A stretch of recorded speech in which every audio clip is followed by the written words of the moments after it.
Assalamualaikum kepada Dr. Wan Fariza. Saya Alia dan rakan saya Nur Ain Zulaika ingin membentangkan topik yang bertajuk Tasawur Islam tentang Alam. Semoga topik ini dapat memberi manfaat kepada semua. Saya akan menerangkan tentang konsep tasawur Islam. Tasawur Islam bermaksud kerangka pemikiran dan pandangan hidup Islam secara menyeluruh. Ia bersumberkan wahyu Allah melalui Al-Quran dan sunnah Nabi SAW. Tasawur Islam bukan sekadar teori, tetapi panduan yang mencakupi semua aspek kehidupan, termasuk hubungan manusia dengan alam. Antara ciri utama tasawur Islam ialah berteraskan tauhid, menyeluruh, seimbang dan juga fleksibel. Ini bermakna setiap tindakan kita, termasuklah cara kita berinteraksi dengan alam, mesti berpandukan prinsip tauhid dan nilai keadilan dalam Islam. Bagi konsep alam dalam Islam pula, alam merujuk kepada semua makhluk ciptaan Allah SWT selain daripadanya, termasuk unsur fizikal seperti langit, bumi, tenaga dan zarah terkecil. Dalam Islam, alam tidak wujud dengan sendiri, tetapi dicipta dan diatur oleh Allah sebagai tanda kewujudan dan kekuasaannya. Alam berfungsi berdasarkan sunnatullah, sistem tetap yang menjamin keseimbangan, keharmonian dan rezeki bagi semua makhluk. Islam menekankan tanggungjawab manusia menjaga kelestarian alam sebagai tanda syukur dan ketaatan kepada Allah. Seterusnya, kita lihat fungsi alam dalam kehidupan dari sudut pandangan Islam.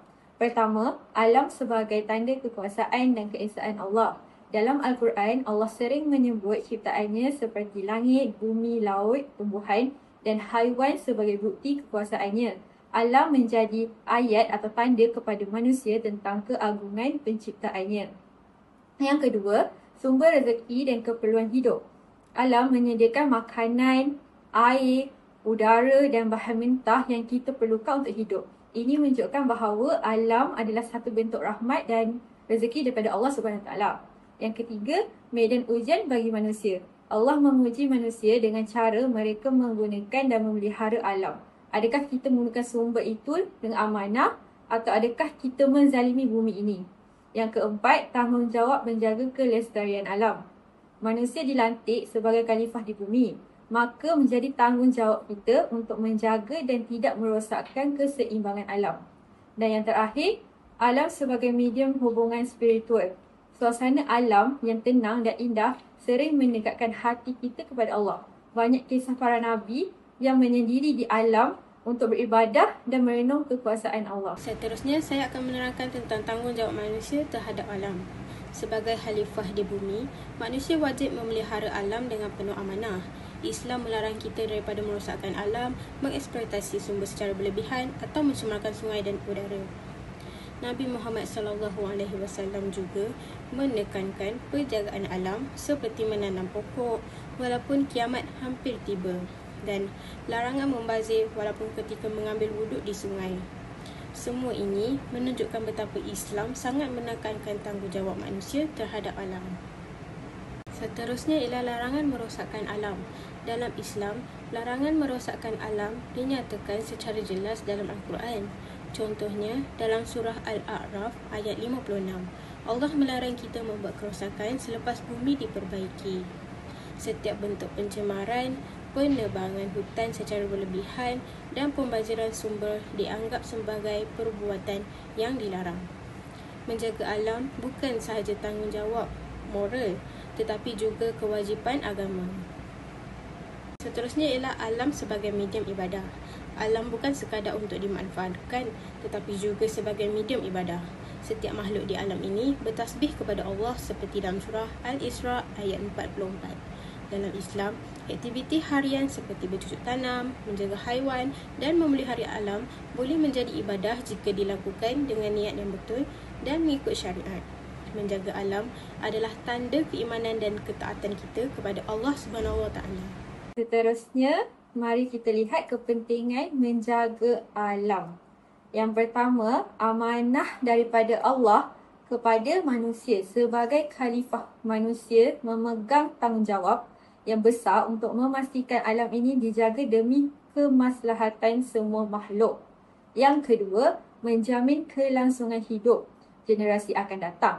Jika kita menjaga alam hari ini, generasi akan datang masih dapat menikmati udara bersih, sumber makanan dan tempat tinggal yang selamat.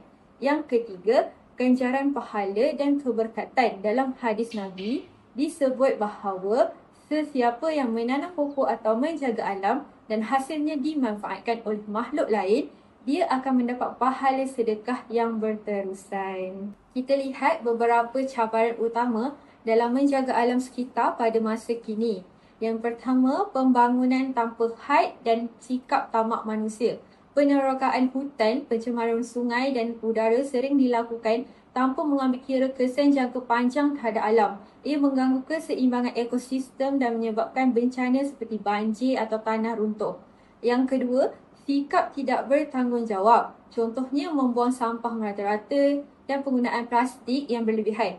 Perkara ini berlaku kerana kekurangan kesedaran dan rasa tanggungjawab terhadap alam. Yang ketiga, penguatkuasaan undang-undang yang kurang berkesan. Walaupun terdapat undang-undang alam sekitar, namun pelaksanaannya sering lemah dan tidak mampu mencegah kerosakan alam secara menyeluruh. Yang keempat, urbanisasi dan peningkatan populasi. Pertambahan penduduk menyebabkan permintaan terhadap sumber alam meningkat. Ini menunjukkan tekanan ke atas bumi dan boleh membawa kepada kerosakan jika kita tidak diuruskan dengan bijak. Sebagai kesimpulan, menjaga alam adalah sebahagian daripada ibadah dan amanah besar dalam Islam. Alam bukan sahaja tempat tinggal untuk kita, tetapi juga bukti kebesaran Allah dan medan untuk kita menunjukkan ketaatan kepadanya. Sebagai khalifah, kita perlu sentiasa menjaga keseimbangan alam dan menggunakan sumbernya secara bijak.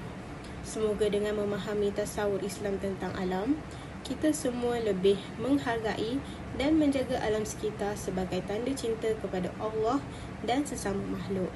Sekian itu sahaja daripada kumpulan kami. Terima kasih.